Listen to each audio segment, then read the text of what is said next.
ഇന്ന് നമുക്ക് വളരെ സിമ്പിളായിട്ടൊരു മുട്ടക്കറി തയ്യാറാക്കിയെടുക്കാം. അതിനിതാ ഞാൻ 2 മീഡിയം സൈസ് സവാള ക്ലീൻ ചെയ്ത ശേഷം നല്ല പൊടി പൊടിയായിട്ടൊന്ന് അരിഞ്ഞെടുക്കാം. രാവിലത്തെ ബ്രേക്ക്ഫാസ്റ്റ് ഇഡ്ഡലിയും സാമ്പാറും ഒക്കെ ആയിരുന്നു. അതെല്ലാം കഴിച്ച ശേഷം അതിൻ്റെ പണികളെല്ലാം തീർത്തിട്ട് ഉച്ചക്കൽക്ക് വേണ്ടിയിട്ടാണ് ഞാനിത് തയ്യാറാക്കുന്നത്. സ്റ്റൗവിലേക്ക് നമുക്കൊരു നോൺ സ്റ്റിക്കിൻ്റെ പാൻ വെച്ച് കൊടുക്കാം. പിന്നെ അത് കത്തിച്ച ശേഷം നമുക്ക് അതിലേക്ക് ഒരു 3 ടേബിൾ സ്പൂൺ ഓയിൽ ചേർത്ത് കൊടുക്കാം കേട്ടോ. വെളിച്ചെണ്ണ ചേർത്ത് കൊടുക്കുന്നതായിരിക്കും കുറച്ചുകൂടി രുചി ഉണ്ടാവുക. അത് ചേർത്ത ശേഷം നമുക്ക് ഇനി അതിലേക്ക് 1/4 ടീസ്പൂൺ കടുക് ചേർത്ത് കൊടുക്കാം. 1/4 ടീസ്പൂൺ നല്ല ജീരകം ചേർത്ത് കൊടുക്കാം. പിന്നെ കുറച്ചൊരൽപ്പം ഫെനൽ സീഡ്, അതായത് പെരുംജീരകം, അതും കൂടി ചേർത്ത് കൊടുത്തിട്ട് ഒന്ന് പൊട്ടി വരട്ടെ. കടുകും ജീരകമൊക്കെ പൊട്ടിയ ശേഷം അതിലേക്ക് അരിഞ്ഞെടുത്ത സവാള ചേർത്ത് കൊടുക്കാം. ഇതിനെ നല്ലപോലെ ഒന്ന് വഴറ്റിയെടുക്കാം.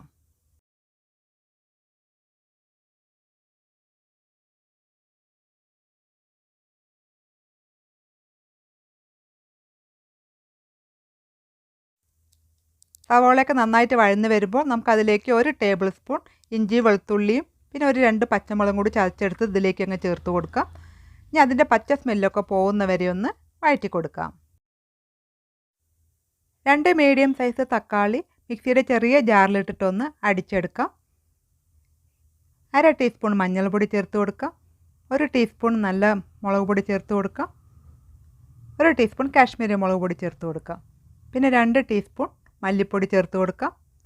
1 ടീസ്പൂൺ ഗരം മസാല, അതും കൂടി ചേർത്ത് കൊടുത്തിട്ട് നല്ലപോലെ ഒന്ന് വഴറ്റിയെടുക്കാം. ലോ ഫ്ലെയിമിൽ ഇട്ട ശേഷം പൊടികൾ കരിഞ്ഞു പോവാതെ ചെറുതായിട്ടൊന്ന് ഇളക്കി കൊടുക്കാം. പിന്നെ നമ്മളിത് അടിച്ചെടുത്ത തക്കാളി ഇതിലേക്ക് അങ്ങ് ചേർത്ത് കൊടുക്കാം. ഇനി തക്കാളിയും മസാലയും എല്ലാം കൂടി നന്നായിട്ടൊന്ന് യോജിപ്പിച്ച ശേഷം നല്ലപോലെ ഒന്ന് വഴറ്റിയെടുക്കാം. തക്കാളിയിൽ നിന്ന് എണ്ണയൊക്കെ തെളിഞ്ഞ് വരുന്നവരെ നമുക്ക് വഴറ്റിയെടുക്കാം. 1/2 ടീസ്പൂൺ ഉപ്പ് കൂടി ചേർത്ത് കൊടുത്തിട്ടാണ് ഞാനിത് വഴറ്റിയെടുത്തിട്ടുള്ളത്. ലോ ഫ്ലെയിമിൽ തന്നെ ഇട്ട ശേഷം ഇതിനെ ഒന്ന് മൂടി വെച്ചിട്ട് 5 മിനിറ്റ് ഇതിവിടെ ഇരിക്കട്ടെ. ഇതിലേക്ക് അല്പം തേങ്ങ വറുത്തരച്ചിട്ട് ചേർക്കുന്നുണ്ട്. അതിനായിട്ട് ചീനച്ചട്ടി ചൂടാവുമ്പോൾ കൈ കൊണ്ട് 2 പിടി തേങ്ങ നമുക്കിതിലേക്ക് അങ്ങ് ചേർത്ത് കൊടുക്കാം.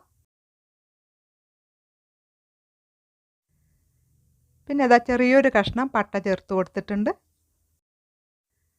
1/4 ടീസ്പൂൺ പെരുംജീരകം ഇതിലേക്ക് ചേർത്ത് കൊടുക്കാം. പിന്നെ ഇതിൽ കശകശ വേണമെങ്കിലും കുറച്ച് ചേർത്ത് കൊടുക്കാം കേട്ടോ. ഉണ്ടെങ്കിൽ 1/2 ടീസ്പൂൺ ചേർത്ത് കൊടുക്കാം. ഞാനിവിടെ അതിൽ ചേർത്തിട്ടില്ല. ഇനി ഇതിനെ നന്നായിട്ടൊന്ന് ചൂടാക്കിയെടുക്കാം. ലോ ഫ്ലെയിമിലിട്ട ശേഷം തേങ്ങയുടെ നല്ലൊരു സ്മെല്ല് വരുന്നവരെ നമുക്കിതുപോലെ ഇടയ്ക്കിടയ്ക്ക് ഇതുപോലെ ഇളക്കി കൊടുക്കാം. ഇതവിടെ നമ്മളുടെ തക്കാളിയും മസാലയൊക്കെ നന്നായിട്ട് മൂത്ത് വന്നിട്ടുണ്ട്. തക്കാളിയൊക്കെ നല്ലപോലെ തന്നെ സ്മാഷായി കിട്ടിയിട്ടുണ്ട് കേട്ടോ. ചെറിയ ഫ്ലെയിമിൽ ഇട്ട് കൊടുത്തിട്ട് ഇതുപോലെ ഇടയ്ക്കിടയ്ക്ക് ഇളക്കി കൊടുക്കുകയാണെങ്കിൽ ഇതുപോലെ പെട്ടെന്ന് തന്നെ അത് വെന്ത് കിട്ടും. ഇനി നമുക്കതിലേക്ക് 1/2 കപ്പ് വെള്ളം ചേർത്ത് കൊടുക്കാം. വെള്ളം കൂടെ ചേർത്തിട്ട് 5 മിനിറ്റ് കൂടെ നമുക്കിതിനെ നന്നായിട്ടൊന്ന് ഇളക്കി കൊടുക്കാം. മൂടി വെച്ചിട്ട് ഇതിവിടെ ഇരിക്കട്ടെ. അപ്പോഴേക്കും നമ്മളുടെ വറവ് റെഡി ആയിട്ടുണ്ട്. കണ്ടില്ലേ, തേങ്ങയും പട്ടയും അല്പം പെരുംജീരകമൊക്കെ ചേർത്തിട്ട് ഈ ഒരു കളറാവുന്നവരെ നമുക്കിതിനെ വറുത്തെടുത്തിട്ട് അരച്ചെടുക്കാം. മസാലയൊക്കെ നല്ലപോലെ വെന്തിട്ട് കണ്ടില്ലേ, എണ്ണയൊക്കെ തെളിഞ്ഞ് വന്നിട്ടുണ്ട് കേട്ടോ. ഇനിയിപ്പോൾ തേങ്ങയൊന്നും ഇതിൽ ചേർക്കുന്നില്ലെങ്കിൽ ഈ ഒരു സ്റ്റേജിൽ തന്നെ നമുക്കിതിനെ മുട്ടക്കറി റെഡിയാക്കിയെടുക്കാം. അല്പം കൂടി വെള്ളം ചേർത്ത് കൊടുത്ത ശേഷം പുഴുങ്ങിയ മുട്ട അതിലേക്ക് ചേർത്തിട്ട് 5 മിനിറ്റ് നമുക്ക് മൂടി വെച്ചിട്ടൊന്ന് വേവിച്ചെടുക്കാം. അപ്പം ഞാൻ തേങ്ങയൊക്കെ വറുത്തരച്ച് ചേർക്കുന്നത് കാരണം കുറച്ചുകൂടി നല്ല ഗ്രേവി ആയിട്ട് തന്നെ നമുക്ക് കിട്ടും. ചോറിൻ്റെ ഒക്കെ ഒപ്പം കഴിക്കാൻ പറ്റുന്ന ഒരു ചാറായിട്ട് എടുക്കാൻ വേണ്ടിയിട്ടാണ് ഞാൻ തേങ്ങ വറുത്തരച്ച് ചേർത്തിട്ടുള്ളത്. തക്കാളിയൊക്കെ വഴറ്റുന്ന നേരം ഞാൻ 1/2 ടീസ്പൂൺ ഉപ്പ് ചേർത്തിട്ടുണ്ടായിരുന്നു. ഇപ്പം നമ്മൾ ആവശ്യത്തിനുള്ള ഉപ്പ് കൂടെ ഇതിലേക്ക് ചേർത്ത് കൊടുക്കാം. അതിനുശേഷം നമ്മളുടെ മിക്സിയുടെ ജാറ് കഴുകിയ ആ വെള്ളം കൂടി നമ്മളിതിലേക്ക് അങ്ങ് ഒഴിച്ച് കൊടുത്തിട്ട് മീഡിയം ഫ്ലെയിമിലിട്ടിട്ട് ഇതൊന്ന് തിളച്ച് വരട്ടെ.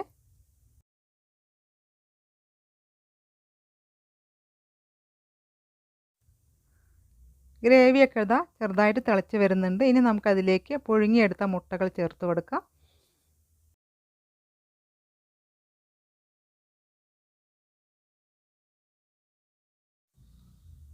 മുട്ടയെല്ലാം ചേർത്ത് കൊടുത്തിട്ട് നന്നായിട്ടൊന്ന് പതുക്കെ ഇതുപോലെ ഇളക്കിയിട്ട് എല്ലാവിടെയും ഒന്ന് ഇളക്കിയ ശേഷം മൂടി വെച്ചിട്ട് 5 മിനിറ്റ് നമുക്കിതിനെ ലോ ഫ്ലെയിമിലേക്ക് ഇട്ട് കൊടുക്കാം. മുട്ടക്കറിക്ക് കുറച്ചുകൂടെ രുചിയും മണവും കൂടാനായിട്ട് ഞാനിവിടെ അല്പം കസൂരി മേത്തി ചേർത്ത് കൊടുക്കുന്നുണ്ട്. കയ്യിൽ ഇതുപോലെ ചേർത്ത് കൊടുത്ത് നന്നായിട്ടൊന്ന് പൊടിച്ചെടുക്കാം. അതിന് ശേഷം നമുക്കിതിൻ്റെ മുകളിലേക്ക് ഇതുപോലെ അങ്ങ് ചേർത്ത് കൊടുക്കാം. അത്രയേ ഉള്ളൂ. ഇനി നമുക്ക് സ്റ്റൗ ഓഫാക്കാം. ഇനി അതിലേക്ക് ഒരു പിടി നല്ല ഫ്രഷായിട്ടുള്ള മല്ലിയില കൂടെ ചേർത്ത് കൊടുക്കാം. ഇനി ചെറുതായിട്ടൊന്ന് നന്നായിട്ടൊന്ന് ഇളക്കിയ ശേഷം 5 മിനിറ്റ് നമുക്കിത് മൂടി വെച്ച് കൊടുക്കാം. 5 മിനിറ്റിന് ശേഷം നമുക്ക് വിളമ്പാം. അങ്ങനെ കിടിലൻ ടേസ്റ്റായിട്ടുള്ള സിമ്പിളായിട്ടുള്ളൊരു മുട്ടക്കറി ഇവിടെ റെഡി ആയിട്ടുണ്ട്. ഇനി നമുക്ക് ചോറ് കഴിച്ചാലോ?